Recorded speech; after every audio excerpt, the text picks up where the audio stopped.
8'de Sağlık tüm hızıyla devam ediyor. Şimdiki konuğumuz eczacı ve güzellik uzmanı Elif Ece Uzun. Hoş geldiniz. Merhabalar, hoş bulduk. Ne kadar kibar duruyorsunuz Elif Hanımcığım. Çok teşekkür ederim, çok sağ olun. Çok Maşallah size. Bugün çok güzel konularla birlikteyiz sizlerle. Evet. Elif Hanım hoş geldiniz. Merhabalar, hoş bulduk. Evet efendim, ilk olarak doğru bir cilt bakım rutini nasıl olmalıdır? Bundan bahseder Tabii misiniz? ki. Öncelikle şöyle olması gerekiyor. Önce danışanın cilt tipini çok iyi bilmesi gerekiyor. Çünkü eğer hani yağlı bir cilt, gidip kuru ciltlere uygun bir ürün alıp da bununla yıkamaya devam ederse cildin yapısı bir yerden sonra bozulmaya başlıyor. O sebeple öncelikle cilt yapısını çok iyi belirlenip ona göre bir yıkayıcı seçmek çok önemli. Sonrasında günlük cilt bakım rutinine tonik ekleyebiliyoruz. Sonrasında serum. 25 yaş üstüyse mutlaka göz kremine başlıyoruz ki artık hani oradaki ince çizgiler daha da derinleşmesin diye. Sonrasında nemlendirici ve güneş kremini mutlaka 2 saatte bir sürüyoruz evde olsak dahi. Peki cildin yapısını etkileyen fizyolojik parametreler nelerdir? Tabii. Biraz açar mısınız bize? Şöyle söyleyeyim, asit manto diye bir yapımız var ciltte. Bu asit manto aslında ciltteki bu salgımızın, sebumumuzun ve ter bezlerimizin salgısıyla artı oradaki yaşayan mikroorganizmalarla birleşen bir yapı oluşturuyor. Bu aslında cildin korunması açısından en önemli faktör. Bu asit manto eğer ki baz ürüne yani bir sabun gibi bir ürüne yıkandığında cildin yapısı artık yavaş yavaş bozulmaya ve artık hani hastalıklara, egzama gibi hastalıklara ya da sedef gibi hastalıklara açık hale gelmeye başlıyor. Hani bu sebeple öncelikle en önemlisi uygun bir hani yıkayıcı ürün seçmek en başında dediğim gibi. Bunun dışında lipid manto da asit mantonun arkadaşı diyebiliriz. Yani bu da yağ bezlerinden salgılanan sebumu epidermisin en üst katmanındaki salgı bezleriyle birleşip bir koruyucu film tabakası oluşturması. Bu film tabakası da yine aynı şekilde cildin böyle bir bariyer oluşturup dışarıdaki etkenlere karşı koruyor. Bunların aslında ikisi birbirine çok bağlantılı. Yani cildi doğru yıkamayla beraber, cilt bakımını doğru yapmayla beraber aslında canlılığını koruyan ve o şekilde devam ettiren bariyerler diyebiliriz. Onun dışında nem faktörü de önemli. Çünkü vücudumuzun ortalama %70'i su ve %13'ü de epidermiste bulunuyor. Epidermisteki bu su oranı güneşle beraber ya da yanlış ürün kullanımıyla beraber azaldığında artık cilt kalitesi bozulmaya başlıyor ki olgun ciltlerde bunun yarısı kadar su içerdiği için olgun ciltlere ekstra nemlendirici ürünler önermemiz gerekiyor. Kesinlikle. Peki cilt bariyerini güçlendirmek için aromaterapik olarak kullanılan yağlar nasıl kullanılmalı? Ya şöyle söyleyebilirim, sabit yağları önce bir seçmek gerekiyor. Çünkü sabit yağları düzgün olarak seçemezsek uçucu yağların hiçbir manası kalmıyor. Yani eğer bu cilt yağlı mı, akneye açık mı? Hani buna bakıp ona göre bir yağ seçimi yapmamız gerekiyor. Onda da aslında her yağın da yapısı aynı değil. Yağ içeren yoğun yapıdaki yağlar var. Yani çoklu doymamış yağ asitleri içerenler var, bir de tekli doymamış yağ asitleri içerenler var. Kuru veya karma ya da yağlı hangisi ise ona göre bir seçim yapmamız gerekiyor. Aromaterapi yağlarından bahsettik. Evet. Peki bu aromaterapi yağlarının çeşitleri nelerdir? Şöyle söyleyeyim, sabit ve uçucu yağlar olarak ikiye ayırabiliriz.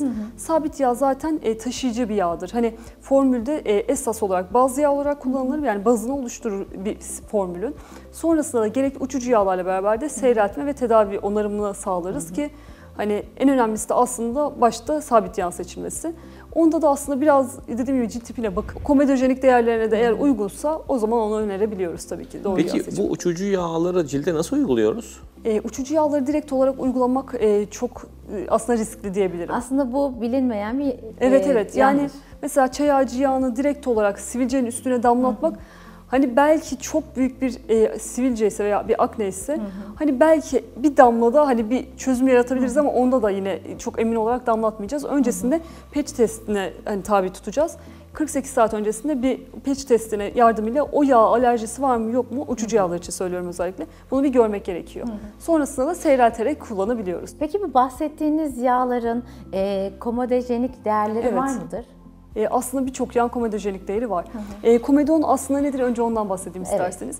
Aslında bir akne lezyonun ilk halidir. Yani bir komedon gözenekleri yani ciltteki porları tıkar. Yani bir madde, bir yağ olabilir. Cildimizin nefes almasını engeller. Nefes almasını engeller, tıkar ve o porlardan artık nefes alamaz hale gelir ve bir yerden sonra da o akne lezyonu dönüşebilir. Bu da aslında yağlı ciltlerde ya da akneye meyilli ciltlerde daha çok olur.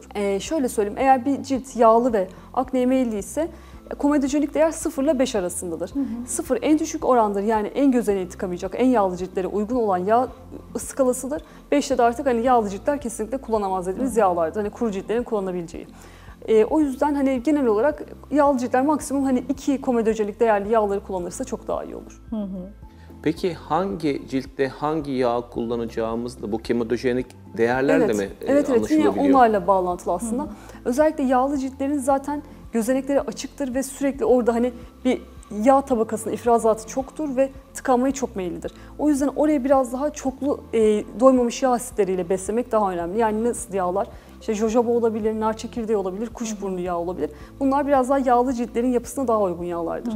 Kuru ciltler ise biraz daha böyle tekli doymamış yağ asitleri içeren, yani daha havada daha çok kurumadan kalan, cildin daha çok emmesini sağlayan, yani o kuruluğu daha çok gidermesi için bir tık daha böyle ağır ağır emilen yağlardır. Bunlar da kayısı çekirdeği yağı uygundur, makademya yağı uygundur, avokado yağı uygundur. Aslında şu anda ekrandaki seyirciler birazcık ses açtılar çünkü akne ile aromaterapik yağı bir arada biraz duymaları şöyle bir dengesizliğe neden oldu. Neden aromaterapi yağları, hani aknede herhangi bir yağ kullanılmazdı, cilde uygulanmazdı, daha çok yağlandırırdı? Şöyle Siz söyleyeyim. bu konuda ne düşünüyorsunuz? Aslında aromaterapi karışımlarında yaptığımız olay biraz da tedavi etme oluyor. Mesela şöyle söyleyeyim. Günlük bir yağ bakım eğer kullanılacaksa, bir karışım hazırlanıp hasta diyecek ki ben bunu günlük olarak kullanıyorum Elif Hanım. Ben o zaman onun uçucu yağ oranını %1 ile 2 arasında ayarlamam gerekiyor. Tedaviye yönelik bir şeyse, yani akne tedavisi, egzama tedavisi gibi bir durumsa eğer %5 ile 20 arasında seyreltebiliyorum. Burada aslında yağların yapısı, kuru yağlar da vardır, yağlı yapıda yağlar da vardır. Yani geç kuruyan, erken kuruyan yağlar vardır.